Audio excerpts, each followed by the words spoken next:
வணக்கம். ஆர்கே டில்லிபாபு பேசுகின்றேன். உலகத் தமிழர்கள் அனைவருக்கும் நீங்கள் அளித்து வருகின்ற மகத்தான ஆதரவுக்கும் அன்புக்கும் மிக்க நன்றி. இப்பொழுது ஏப்ரல் மாத பலன்களை நாம் பார்க்க போகின்றோம். இந்த மாதத்தில் என்ன விசேஷம் என்றால், புது வருடம் பிறக்கப் போகிறது. அதாவது விகாரி வருடம் என்கின்ற தமிழ் பெயர் கொண்ட விகாரி வருடம் பிறக்கப் போகிறது. 14/4/2019 ஞாயிற்றுக்கிழமை அன்று பிறக்கப் போகிறது. இந்த மாதத்தினுடைய மிகப்பெரிய விசேஷம். மிதுன ராசிக்கு ஏப்ரல் மாத பலன்களை பார்ப்போம். முதலில் படிக்கின்ற மாணவ மாணவிகளுக்கு கல்வியை பார்ப்போம். கல்வியை குறிக்கின்ற இடம் 2, 4 புதன், குரு அவர்கள். இவருடைய சஞ்சாரம் மிக மிக அற்புதமாக உள்ளதால் படிக்கின்ற மாணவ மாணவிகள் அவரவர் ஈடுபட்டிருக்கின்ற கல்வித்துறையில் அற்புதமான தேர்ச்சி பெறுவார்கள் என்பது கிரக நிலைகள் நமக்கு தெளிவாக உணர்த்துகிறது. அடுத்ததாக மிதுன ராசிக்கு திருமணத்திற்கு காத்திருக்கும் இளைஞர்களுக்கும் இளம்பெண்ணுக்கும் திருமண முயற்சி எப்படி என்பதை பார்ப்போம். ராசியிலே ராகு கேது சம்பந்தம் இருந்தும் 7 சனி பகவான் இருந்தாலும் 7 கூடிய குரு பகவான் தற்சமயத்துக்கு ஆட்சி பெற்று இருப்பதினாலும் சிறிய முயற்சி மட்டுமல்லாமல் ஒரு கூடுதலான முயற்சி எடுத்தால் திருமண முயற்சி கட்டாயம் வெற்றி அடையும் என்பது 7 ஆட்சி பெற்றிருக்கின்ற குரு பகவான் நமக்கு தெளிவாக உணர்த்துகிறார். அது மட்டுமல்ல, சுக்கிர பகவானும் இந்த மாதம் உச்சமடைவதனால் குருவனுடைய பலத்தினாலும் சுக்கிரனுடைய பலத்தினாலும் திருமண முயற்சிகள் அமோக வெற்றி அடையும் என்பதும் நமக்கு தெளிவாக தெரிகிறது. இப்பொழுது ராசியிலே ஆரம்பித்து 2, 3 என்று 12 வீட்டினுடைய பலன்களை மிக துல்லியமாக பார்ப்போம். முதலில் 1ஆம் வீட்டு பலன். மிதுன ராசிக்கு அதிபதியாக புதன் பகவான் வருகின்றார். உங்கள் ராசிநாதனாக புதன் வருவதனுடைய சிறப்பம்சம் உங்களுக்கு தெரியாத விஷயமே இல்லை. நீங்கள் எப்போதும் சிந்தித்துக் கொண்டே இருப்பீர்கள். படிப்பதிலும் எழுதுவதிலும் உங்களுக்கு அளவற்ற ஆர்வம் இருக்கும் என்பதுதான் கூடுதல் விசேஷம். 1ஆம் வீட்டு பலன் எதை குறிக்கும் என்றால், உங்களுடைய உருவம், உங்களுடைய அழகு, உங்களுடைய திறமை, உங்களுடைய கீர்த்தி, புகழ், சகல விதமான மதிப்பு, மரியாதை, கௌரவம், அந்தஸ்தையும் குறிக்கக்கூடிய இடம்தான் அந்த 1. மற்றவரால் முடிக்க முடியாத காரியத்தை முடித்து சாதனை செய்யக்கூடிய இடம்தான் அந்த 1ஆம் வீட்டு அதிபதியான புதன் ஆவார். அவர் ஆரம்பத்திலே உங்களுடைய ராசிநாதன் 9ஆம் இடத்தில் இருக்கின்றார். 9ஆம் தேதிக்கு பிறகு அவர் 10லே சென்று அங்கே சுக்கிரன் உச்சம் பெற்று அமைகின்ற காரணத்தினால் நீச்சபங்க ராஜயோகம் அடைவதனால் மேலே சொன்ன 1ஆம் வீட்டு பலன் மிக மிக அற்புதமாக இருக்கும் என்பதுதான் 1ஆம் வீட்டு பலன் மிக தெளிவாக நமக்கு எடுத்து காட்டுகிறது. மிதுனத்துக்கு 2க்கு உண்டான பலன்களை பார்ப்போம். 2ஆம் வீட்டு அதிபதியாக சந்திர பகவான் வருகின்றார். 2ஆம் வீட்டு அதிபதியாக சந்திர பகவான் வருகின்ற சிறப்பம்சம், நீங்கள் ஒரு சிந்தனைவாதி, எப்போதும் சிந்தித்துக் கொண்டே இருப்பவர்கள், கற்பனை உலகத்தில் வேற மிதப்பீர்கள். இனிமையான பேச்சு தான் உங்களுடைய மூலதனம் என்பதுதான் கூடுதல் சிறப்பு. 2ஆம் வீடு எதை குறிக்கும் என்றால், உங்களுடைய குடும்பத்தை குறிக்கும், உங்களுடைய நண்பர்களை குறிக்கும், உங்களுடைய தன பிராப்தி, உங்களுடைய செல்வாக்கு, உங்களுடைய சொல்வாக்கு, உண்ணுகின்ற உணவு, சந்தோஷம், வியாபாரம், படித்தல், சிந்தித்தல் என்று சகல விதமான மகிழ்ச்சியும் தனத்தையும் குறிக்கக்கூடிய இடம்தான் அந்த 2. அவர் நாள் கிரகம் என்பதனால் 2ஐ வைத்து பார்க்கும்போது மேலே சொன்ன 2ஆம் வீட்டு பலன்கள் மிக மிக அற்புதமாக இருக்கும் என்பதுதான் நமக்கு தெளிவாக 2ஆம் வீட்டு பலன்கள் நமக்கு தெளிவாக காட்டுகின்றது. மிதுனத்துக்கு 3க்கு உண்டான பலன்களை பார்ப்போம். 3ஆம் வீட்டு அதிபதியாக சூரிய பகவான் அமைகின்றார். 3ஆம் வீட்டு அதிபதியாக சூரிய பகவான் வருகின்ற சிறப்பம்சம், நீங்கள் எதை கண்டும் எந்த காலத்திலும் அஞ்ச மாட்டீர்கள், தைரியமாக இருப்பீர்கள்.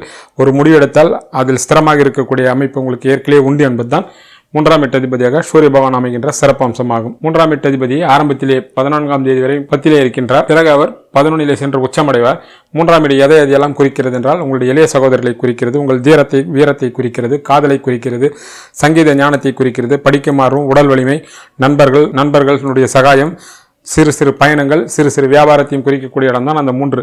அந்த 3 கூடையவர் 15ஆம் தேதிக்கு பிறகு உச்சம் பெற்று குரு பகவானுடைய பார்வையும் 3ஆம் வீட்டு அதிபதிக்கும் 3ஆம் வீட்டுக்கும் கிடைப்பதனால் மேலே சொன்ன நல்ல பலன்கள் ஏதோ ஒரு வகையில் உங்களுக்கு மிக பெரிய வெற்றி கொடுக்கும் என்பது 3ஆம் வீட்டு பலன் நமக்கு மிக தெளிவாக தெரிவிக்கிறது. மிதுனத்திற்கு 4க்கு உண்டான பலன்களை பார்ப்போம். 4ஆம் வீட்டு அதிபதியாக உங்கள் ராசிநாதனே புதனே வருகின்றார்.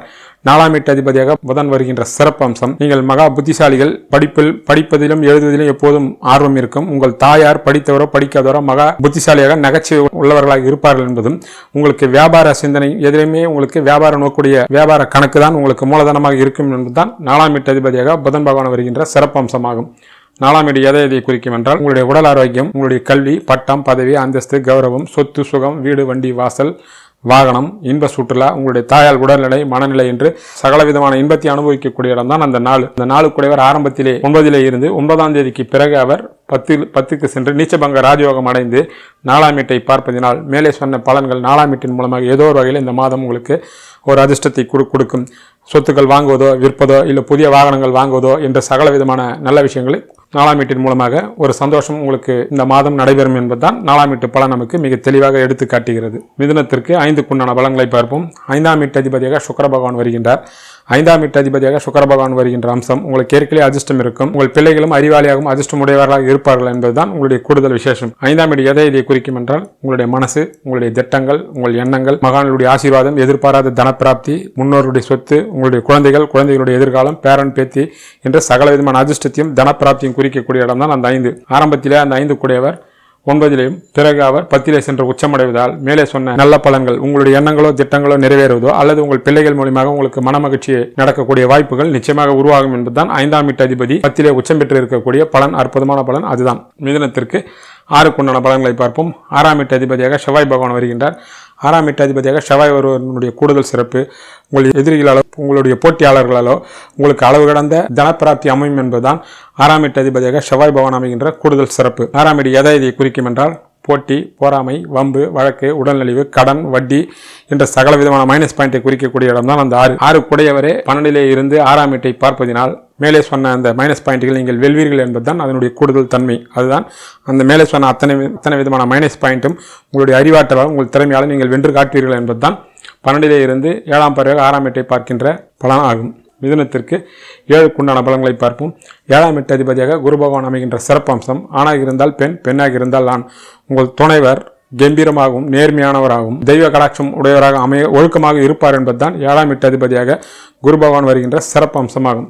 7ஆம் வீடு எதை குறிக்கும் என்றால் கணவன் மனைவியை குறிக்கும், காதலை குறிக்கும், நட்பை குறிக்கும், கூட்டு வியாபாரத்தை குறிக்கும், அரசாங்க ஆதரவையும், வெளிநாடு செல்வது, வெளியூர் செல்வது, இன்ப சுற்றுலா, சிறு வியாபாரம், பயணங்கள் என்று சகல விதமான நல்ல விஷயங்களை குறிக்கக்கூடிய இடம்தான் அந்த 7. அந்த 7 கூடியவரே 7லே ஆட்சி பெற்று இருப்பதினால் உடன் ராகு கேது சனி சம்பந்தம் இருந்தாலும் 7ஆம் வீட்டால் உங்களுக்கு நல்ல பலன்களே மேலே சொன்ன நல்ல பலன்களே நடக்கும் என்பது 7ஆம் வீட்டு பலன் நமக்கு மிக தெளிவாக எடுத்து காட்டுகின்ற உண்மையாகும். மிதுனத்திற்கு 8க்குண்டான பலன்களை பார்ப்போம். 8ஆம் வீட்டு அதிபதியாக சனி பகவான் வருகின்ற சிறப்பு உங்களுக்கு தீர்க்காயிலும் கணவனாலும் அல்லது மனைவியாலும் எதிர்பாராத மிகப்பெரிய தனப்பிராப்தியும் கிடைக்கும் என்பதால் 8ஆம் வீட்டு அதிபதியாக சனி பகவான் வருகின்ற சிறப்பம்சம். 8ஆம் வீடு எதை குறிக்கும் என்றால் வம்பு, வழக்கு, தேவையில்லாத அவப்பெயர், விபத்து, பின்னால் விமர்சனம் செய்வது, கலவரம் போன்ற மைனஸ் பாயிண்ட்களை குறிக்கும். ஆனால் அந்த 8ஆம் வீடு மிகப்பெரிய எதிர்பாராத தனப்பிராப்தியும் அதிர்ஷ்டத்தையும் குறிக்கக்கூடிய இடம் தான் அந்த 8. அந்த 8 கூடியவர் தனக்கு 12லே இருப்பதினால் மேலே சொன்ன 8ஆம் வீட்டு பலன்கள் கெடுபலங்கள் எதுவும் நடக்காது என்பதுதான் உண்மை. மிதுனத்திற்கு 9க்குண்டான பலன்களை பார்ப்போம். 9ஆம் வீட்டு அதிபதியாக சனி பகவான் வருகின்றார். அதனுடைய சிறப்பம்சம் நீங்களும் சரி உங்கள் தந்தையாரும் சரி உங்களுக்காக மட்டுமல்லாமல் உங்களை நம்பியிருப்பவர்களுக்கும் இந்த சமுதாயத்திற்கும் உங்களால் முடிந்த அளவுக்கு தொண்டு செய்வீர்கள் என்பதுதான் அதனுடைய கூடுதல் விசேஷம். 9ஆம் வீடு எதை குறிக்கும் என்றால் தந்தை, தந்தையினுடைய உறவுகள், குலதெய்வத்தினுடையவர்கள், மகான்களுடைய ஆசீர்வாதம், எதிர்பாராத பேர் புகழ், அந்தஸ்து, தனப்பிராப்தி, தீர்த்த யாத்திரை செல்வது, புனித நதிகள் நீராடுவது போன்ற நல்ல விஷயங்களை குறிக்கக்கூடிய இடம்தான் அந்த 9. அங்கே உங்கள் ராசினாரும் சுக்கிரனும் ஆரம்பத்தில் இருப்பதினாலும் சனி பகவான் 3ஆம் பார்வை 9ஆம் வீட்டை பார்ப்பதினால் மேலே சொன்ன நல்ல விஷயங்கள் ஏதோ ஒரு வகையில் ஆன்மீக சம்பந்தமான விஷயங்களும் அதிர்ஷ்டங்களும் உங்களை ஏதோ ஒரு வகையில் இந்த மாதம் உங்களை தழுவும் என்பதுதான் 9ஆம் வீட்டு பலன் நமக்கு மிக தெளிவாக உணர்த்துகிறது. மிதுனத்திற்கு 10க்குண்டான பலன்களை பார்ப்போம். 10ஆம் வீட்டு அதிபதியாக குரு பகவான் வருகின்றார். 10ஆம் வீட்டு அதிபதியாக குரு பகவான் வருகின்ற சிறப்பம்சம் நீங்கள் செய்கின்ற தொழில் என்றைக்கும் உங்களுக்கு மதிப்பு, மரியாதையும் கௌரவம் இருக்கும். படித்தவர்களோ படிக்காதவர்களோ மற்றவர்களுக்கு அறிவுரை கூடக்கூடிய அளவுக்கு உங்களுக்கு விஷய ஞானம் இயற்கையை அமையும் என்பதுதான் 10ஆம் வீட்டு அதிபதியாக குரு பகவான் அமைகின்ற சிறப்பு அம்சமாகும். 10ஆம் வீடு எதை குறிக்கும் என்றால் அவரவர் ஈடுபட்டிருக்கின்ற தொழிலை குறிக்கும், பணி புரிவராக இருந்தால் பணியை குறிக்கும், வியாபாரத்தை குறிக்கும், நண்பர்களை குறிக்கும், சொத்துக்களை வாங்குவது, விற்பது, இன்ப சுற்றுலா என்ற சகல விதமான விஷயத்தை குறிக்கும். குறிப்பாக இந்த சமுதாயத்தில் மிகப்பெரிய ராஜ கௌரவத்தை கொடுக்கக்கூடிய இடம்தான் அந்த 10. அந்த 10க்குண்டானவர் தான் வீட்டிலே இருந்து 10லே 7லே ஆட்சி பெற்று இருப்பதினால் மேலே சொன்ன நல்ல பலன்கள் அவரவர் ஈடுபட்டிருக்கின்ற துறையில் கட்டாயம் சாதிப்பார்கள். அதே வேளையில் வேலை சம்பந்தமாக, தொழில் சம்பந்தமாக வெளியூர்களுக்கு, வெளிநாடுகளுக்கு செல்லக்கூடிய வாய்ப்புகள் உருவாகும். செய்கின்ற தொழில் புது முதலீடும் செலுத்தவும் சந்தர்ப்பங்கள் கூடி வரும் என்பதுதான் 10ஆம் வீட்டு பலன் நமக்கு மிக தெளிவாக எடுத்து காட்டுகிறது. மிதுனத்திற்கு 11க்குண்டான பலன்களை பார்ப்போம். 11ஆம் வீட்டு அதிபதி செவ்வாய் வருகின்றார். 11ஆம் வீட்டு அதிபதியாக செவ்வாய் பகவான் வருகின்ற சிறப்பம்சம் தொழிலில் மிக எதிர்பாராத மிகப்பெரிய தனப்பிராப்தியும் உங்கள் மூத்தவர்கள் வீரர்களாகவும் நாணயமார்களாகவும் கம்பீரமாகவும் இருப்பார்கள் என்பதுதான் கூடுதல் விசேஷம். 11ஆம் வீடு எதை குறிக்கும் என்றால் மூத்த சகோதரர்களை குறிக்கும், மிகப்பெரிய வெற்றியை குறிக்கும், தனப்பிராப்தியை குறிக்கும், உங்களுடைய மனதில் தேங்கி கிடைக்கின்ற ஆசைகளை குறிக்கும், கணவனாலோ அல்லது மனைவியாலோ இல்லை குழந்தைகள் மூலமாக நண்பர்கள் மூலமாக பெரிய அதிர்ஷ்டத்தை குறிக்கும், மிகப்பெரிய தனப்பிராப்தியும் லாபத்தையும் வெற்றியும் கொடுக்கக்கூடிய இடம்தான் அந்த 11. அந்த 11 கூடிய செவ்வாய் 12லே இருப்பதினால் ஏதோ ஒரு வகையில் மூத்த சகோதரர் மூலமாக உங்களுக்கு வீண் வெறிய செலவுகளோ இல்லை மனக்கசப்புகளோ வருவதற்கு வாய்ப்புள்ளது. கூடும் அளவுக்கு நீங்கள் விட்டு கொடுத்து சென்றால்தான் அது நல்லது. ஆனால் மற்றபடியாக 11ஆம் வீட்டினுடைய வெற்றி எந்த வகையிலும் பாதிக்காது. அதற்கு முக்கியமான காரணம் 11ஆம் வீட்டை ஆட்சி பெற்ற குரு பகவான் 16ஆம் வீட்டை பார்ப்பதுதான் அதனுடைய முக்கியமான காரணம். மிதுனத்துக்கு 12க்கு உண்டான பலன்களை பார்ப்போம். 12ஆம் வீட்டு அதிபதியாக சுக்கிர பகவான் வருகின்றார். 12ஆம் வீட்டு அதிபதியாக சுக்கிர பகவான் வருகின்ற சிறப்பு அம்சம், எது எந்தெந்த காலகட்டத்தில் உங்களுக்கு கிடைக்குமோ அது அந்தந்த காலகட்டத்தில் சரியான நேரத்தில் கிடைக்கும் என்பதுதான். அது கல்வியாக இருக்கட்டும், திருமணம், குழந்தை, செல்வம், செல்வாக்கு எல்லாமே குறிக்கக்கூடிய இடம்தான். அது சரியான நேரத்திலே கிடைக்கும் என்பதுதான் 12ஆம் வீட்டு அதிபதியாக சுக்கிர பகவான் வருகின்ற சிறப்பு அம்சமாகும். 12ஆம் வீடு எதை குறிக்கும் என்றால் வீண் விரய செலவுகள், சுப செலவுகள், அயன சயன போகம், வெளியூர் செல்வது, வெளிநாடு செல்வது, தர்ம காரியம் என்று பல நல்ல விஷயங்களையும் வீண் விரயத்தையும் குறிக்கக்கூடிய இடம்தான் அந்த 12. அந்த 12க்கு உண்டானவரே ஆரம்பத்தில் 9லும் பிறகு அவர் 10ல் உச்சம் பெற்று இருப்பதினால் உங்களுக்கு ஆகக்கூடிய செலவுகள் அத்தனையும் பிள்ளைகள் வகையிலோ இல்லை உங்கள் குடும்பம் கணவன் மனைவிக்குள்ள ஆகக்கூடிய செலவுகளாக தான் இருக்குமே தவிர வீண் விரைய செலவுகளாக ஆவதற்கு வாய்ப்பே இல்லை என்பது நமக்கு 12ஆம் வீட்டு பலன் மிக மிக தெளிவாக எடுத்து காட்டுகிறது.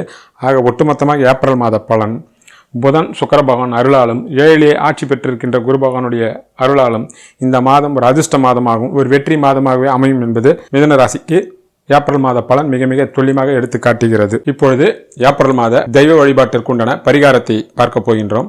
இந்த மாதத்திற்குண்டான தெய்வ வழிபாடுகள் அவசியம் அவரவர் காலையில் 6 மணிக்கு சூரிய உதயத்தின் பொழுது எழுந்து கட்டாயம் அவரவர்கள் முடிந்தவர்கள் சூரிய நமஸ்காரம் கட்டாயம் செய்ய வேண்டும். குலதெய்வத்தை வணங்க வேண்டும். அவரவர்கள் அருகாமையில் உள்ள திருக்கோயிலுக்கு சென்று காலையோ அல்லது மாலையோ எப்போது நேரம் கிடைக்கிறதோ அப்போது நெய் தீபம் ஏற்றி தரிசனம் செய்து வந்தால் மகத்தான நல்ல பலன்கள் உங்கள் வாழ்க்கையில் உண்டாகும். தாய் தந்தையர்கள் இருப்பவர்கள் கட்டாயம் அவர்களை வணங்கிவிட்டு மற்ற வேலையை பார்க்க வேண்டும். இல்லாதவர்கள் மானசீகமாக தாய் தந்தையரை மனதில் நினைத்து மானசீக பிதிர் பூஜை செய்ய வேண்டும். இதுதான் இந்த மாதத்திற்குண்டான தெய்வ வழிபாடு முறையாகும். ஆனால் இதனுடைய பலனோ பல மடங்கு பல பாவங்களை போக்கி பல நல்வாழ்வையும் கொடுக்கக்கூடிய மிக அற்புதமான பரிகாரமாகும்.